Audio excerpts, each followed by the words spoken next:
The following presentation is the Introduction to Health Professions workshop presented by the Health Professions Advising Center, HPAC. HPAC is the primary pre-health advising center at UCR. This workshop will review the basic principles of being pre-health by addressing topics such as selecting a health career, academics, extracurricular activities, personal characteristics, and overall, how to begin the journey of being a competitive applicant to a graduate or professional health program. Students who are considering a health professions career are considered pre-health. If you are interested in a specific health career, you may also use the label pre-med, pre-dent, pre-PA, pre-vet, pre-health, etc.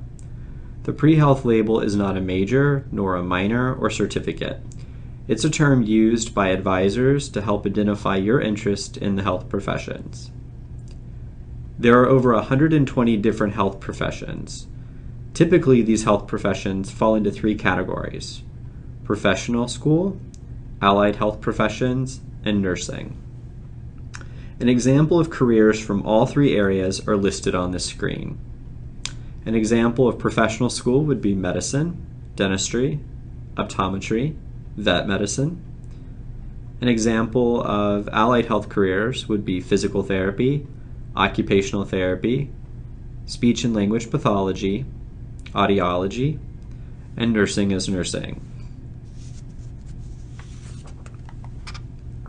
In addition to advising on prerequisite courses, GPA, test scores, and extracurricular activities, HPAC advisors also spend time asking important questions to help you envision not just the career or job at hand, but also the lifestyle. Important questions to reflect on are: do you excel at math and science courses?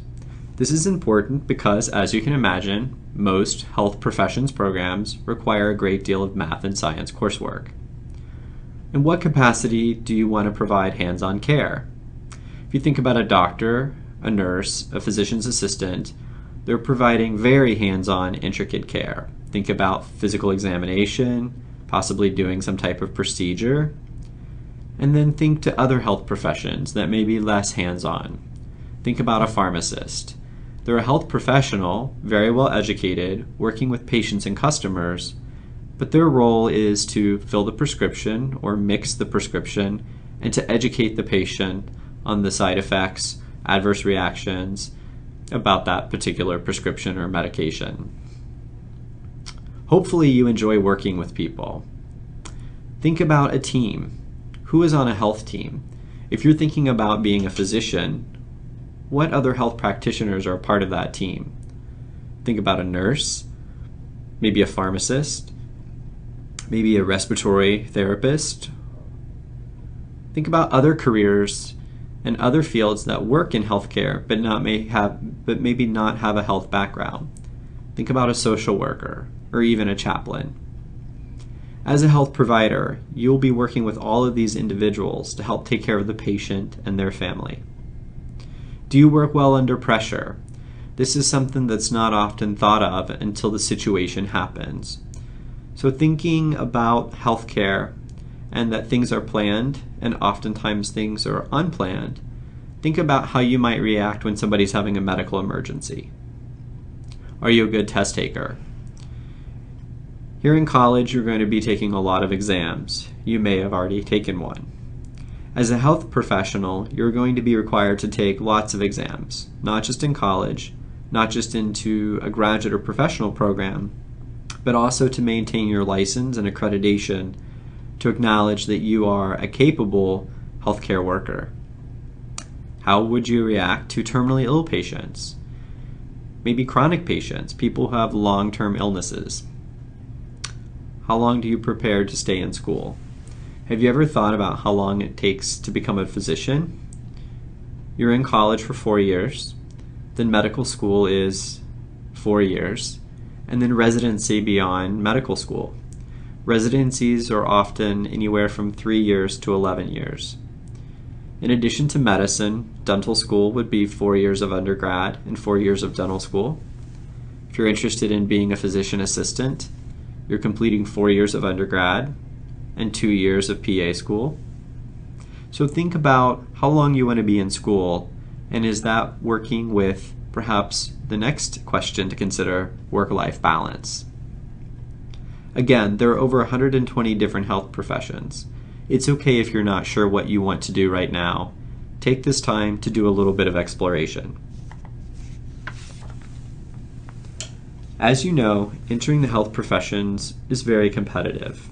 Here we see basic data for 3 of the most popular health professions programs: medicine, pharmacy, and dentistry.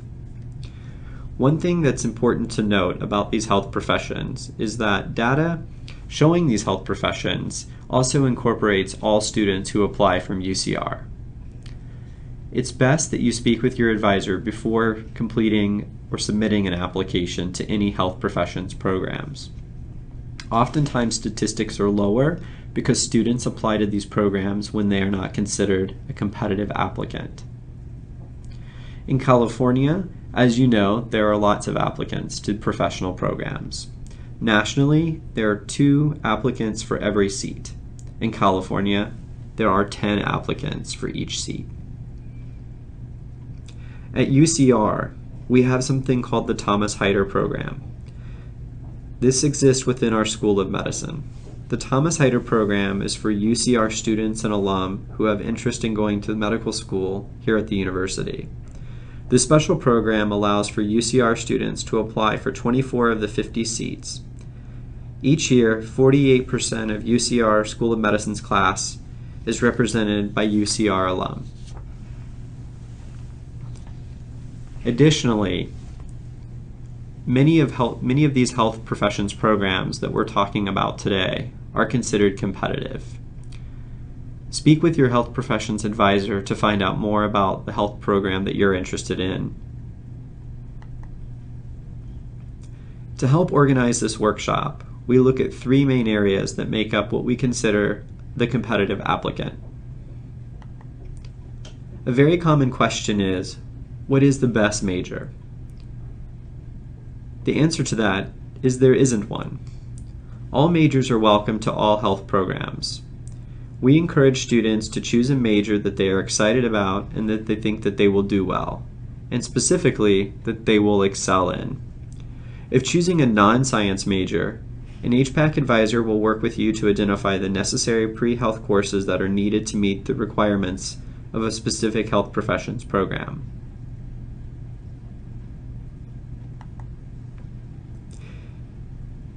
No matter whether you are majoring in a science or non-science field, here you'll see most health professions courses required. Most programs require a year of biology, general chemistry, organic chemistry, and physics. All of those courses must have corresponding labs. In addition to those courses, 1 year of college English, as well as 1 year of math. Additional requirements or recommended courses could be in the fields of biochemistry, anatomy and physiology, microbiology, genetics, as well as social science and humanities courses, also known as non-science courses. It's important for you to identify which courses are needed for the health programs that you're interested in. Again, here is an example of a discussion that you should be having with your health professions advisor to determine which courses are needed for the various health professions that you may be interested in. It's important to know that professional programs may or may not accept advanced placement credit, also known as AP. More and more health professions programs are requesting that students take math, science, and English at the college and university level. In front of you are some examples of courses that may or may not work for you in your program here at UCR. It is highly encouraged that you have 1 year of college level math while pursuing your degree. The same rule for English. Most schools ask for 1 year, which is 3/4 or 2 semesters of college level English, as well as math. If you have community college credit, that will also be accepted. All prerequisite courses require a grade of C or higher. This is not an average for the course series, but for each course. Keep in mind that a C is a 2.0, So even though it meets the minimum grade requirement, it's still not considered competitive. Earning a C or a C- will not keep you out of professional school, but more than 1 or 2 will lower your GPA and in turn lower your chances of being a competitive applicant. For most programs, repeated courses and grades are averaged. It's important for you to know how this process works for the program that you're interested in applying to. Please speak with an HPAC advisor for further information. Although very general, here is a list of GPA averages that represent the big 3 professional programs across the country. The averages range from a 3.6 to a 3.3, which is actually a narrow margin when thinking of letter grades. A 3.6 is an A-, a 3.3 is a B+. Many health professions programs that offer a bachelor's degree through a doctoral degree are considered highly competitive. I'll elaborate. So a bachelor's degree in a health professions program let me elaborate. A health professions degree in a baccalaureate program would be a nursing degree, maybe athletic training. A master's degree would be occupational therapy, physicians assisting, public health. Doctoral degrees, in addition to ones that are listed, physical therapy, audiology, chiropractic medicine. These fields are all considered very competitive, and students typically need to have at least a 3.0 or higher to enter any health professions program. Most students that are successfully admitted to these programs at least have a 3.4 or higher. Most professional school programs require professional standardized exam as a part of their admissions application. Most notable is the MCAT, which stands for the Medical College Admissions Test, which is taken for medical school, allopathic schools, which are MD schools, osteopathic schools, which are DO schools, as well as podiatric medical schools, which offer the degree of DPM. Additionally, you'll see that there are exams for other health professions programs. In addition to the MCAT, there's the DAT, which stands for the Dental Admissions Test, the PCAT, which is the Pharmacy College Admissions Test, the OAT, which is the Optometry Admissions Test, and then for the fields of physical therapy, veterinary medicine, public health, some PA and nursing programs require the GRE, which stands for the Graduate Record Exam. The GRE is a non-science exam that measures the areas of critical thinking, verbal reasoning, quantitative analysis, which essentially is basic math, and writing. Moving from academics to extracurricular activities. Getting involved outside the classroom is important for many reasons. Health professions programs want applicants to have a variety of experiences. Here are a list of various opportunities you might look for within those experiences. Clinical experience is very important and should be at the center of your exploration to health careers. If you think you're interested in being a dentist, you should shadow a dentist. If you're interested in being a PA, you should shadow a PA. With all of these careers, it's important for you to shadow or explore as early as your freshman year. Before you take a rigorous science curricula, it's important that you have a basic idea of why you're taking those courses and how they will help you in the future.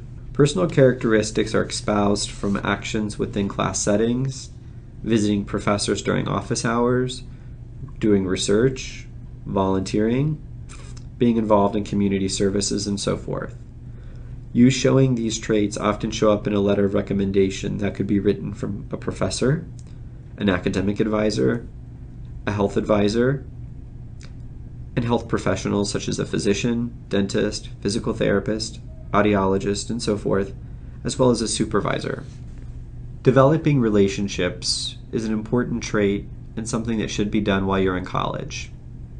You have the opportunity to befriend peers, other students that have the same interest as you.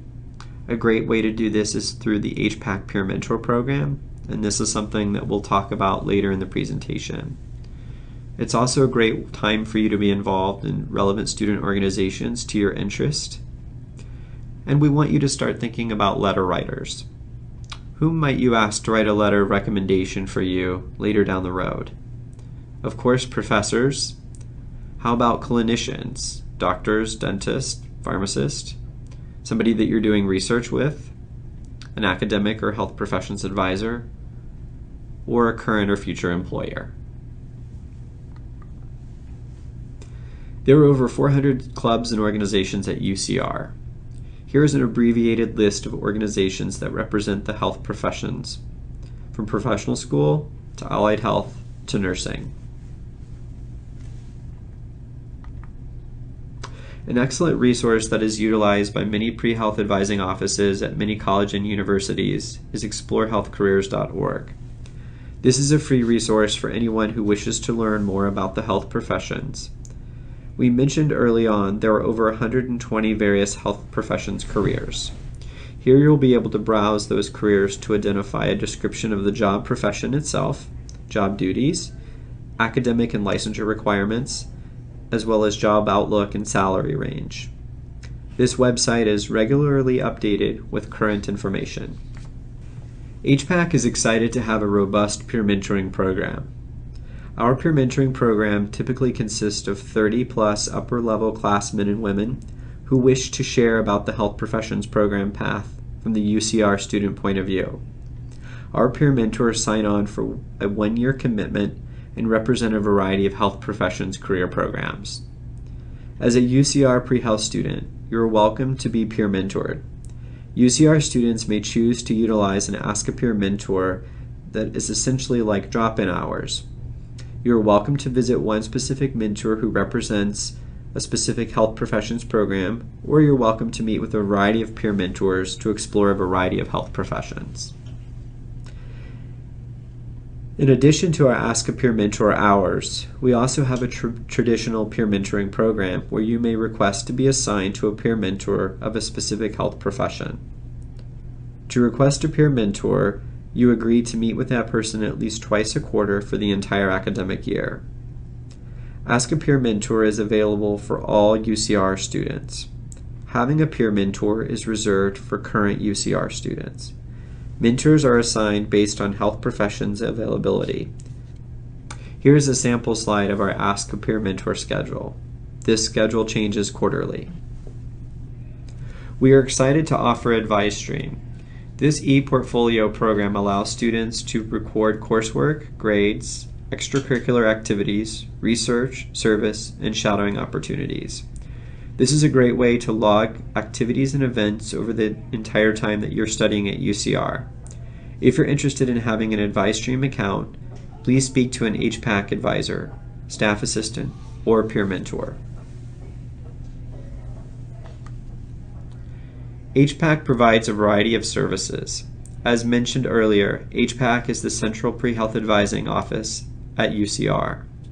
In addition to one-on-one individualized advising, we also provide a wide array of workshops, panels, and speaker series, as well as our peer mentor program. We maintain the HPAC listserv, which is an email service that we forward information about HPAC events, pre-health related campus events, as well as events and information from health professions programs and schools from around the area, the state, and around the country.